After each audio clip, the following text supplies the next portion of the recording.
just tell you a little bit about myself.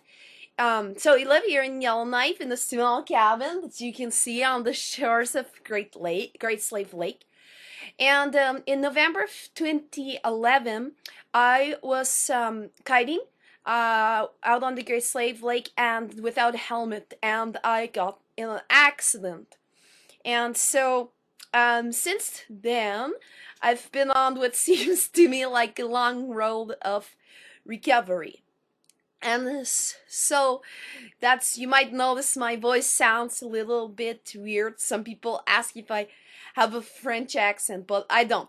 It's just the leftover from the brain injury, and I'm speaking really well now in comparison. I have written a spoken word poem about my experiences, particularly with income support, because I became really basically unable to walk or talk well for a time. I would had to go on income support, and this was very dehumanizing experience for me in many ways that it didn't need to be. So here it is. It's called Income Outcome. January 2012. I came to the office to apply for income support. I tried to make sense of the 22 pages of forms: name, date, age, fill it out, next page, bank accounts, investments, medical assessments. I wondered how I could be in this situation and tried to be thankful.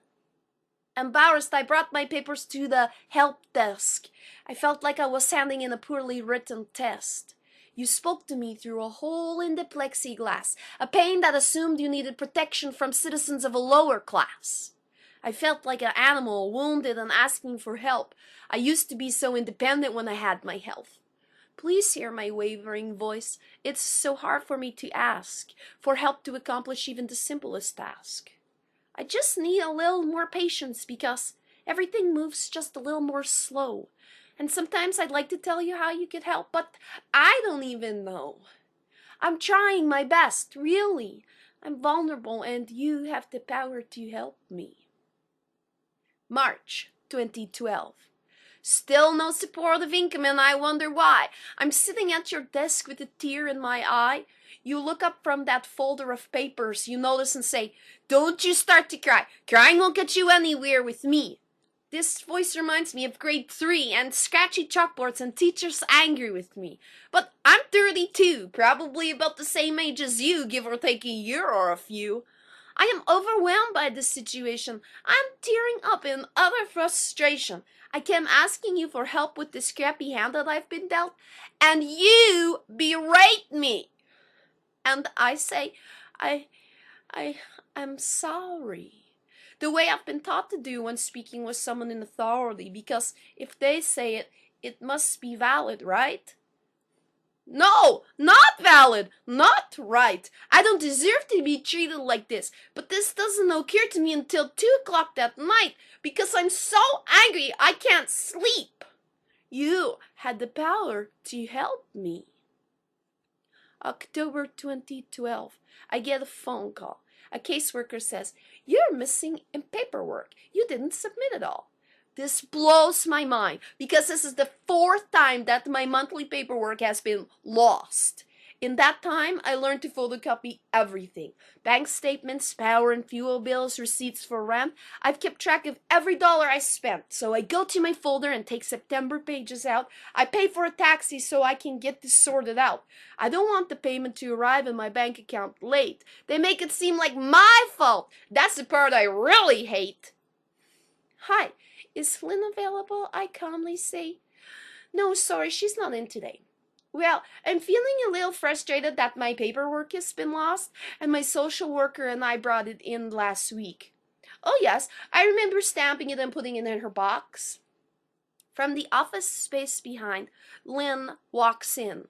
Through the plexiglass hole, I say, "I'm sorry that we have to meet this way.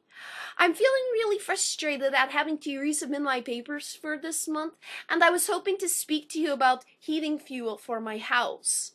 She looks at me like she couldn't give a shit and says, I don't have time for you right now. You'll need to book an appointment later this week. She turns around, walks away. I have been dismissed. I'm overwhelmed by the situation. I'm tearing up in utter frustration.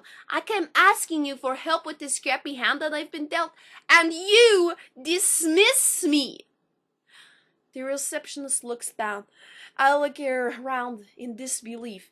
Did that seriously just happen? I am doing my part, I cry, and then I slam my hand on the help desk and yell, there is no dignity in this. Barely able to open the door, I amble out of there with my cane beside me, the words failure, failure, failure echoing inside me. I'm exercising my personal responsibility. I'm trying my best, really, but I'm vulnerable and you have the power to help me. February 2013. I am lying in my bed, migraine in my head, under the weight of multiple blankets trying to stay warm. It's minus 17 degrees Celsius in the house. It has been 16 days since I first called income support to remind them that I need fuel. It has been 15 days since I used my rent money to pay for fuel. It has been 3 days since that fuel ran out. And it has been 2 days of sub-zero temperatures in the house. No heat, no fuel, no rent. It's cruel. I have left numerous messages explaining the situation. My social worker has experienced the same frustrations. No one answers or returns my calls. It's like I don't even exist at all. My eyes are tear-frosted. I'm totally exhausted from fighting for basic needs. You have the power to help me. But maybe you're tired too, exhausted from dealing with all the people who never say thank you, who shove their entitlement under that glass when you really want them to tell them to shove it up their ass. Maybe you're tired of people who take too much and give too little, even though you entered this profession to help people. I know it must be difficult not to get jaded, your passion dimmed by the system and faded. But you can affect the change the world needs to see. You do have the power to be the one person who treats a vulnerable person justly. I am vulnerable, and you have the power to help me. So, I'm asking for your help as well to bring this message to a wider audience so that people can learn from this crappy experience that I have, and that nobody deserves to be treated like that. No matter what your situation, everyone, especially dealing with vulnerable people, needs to treat people with respect.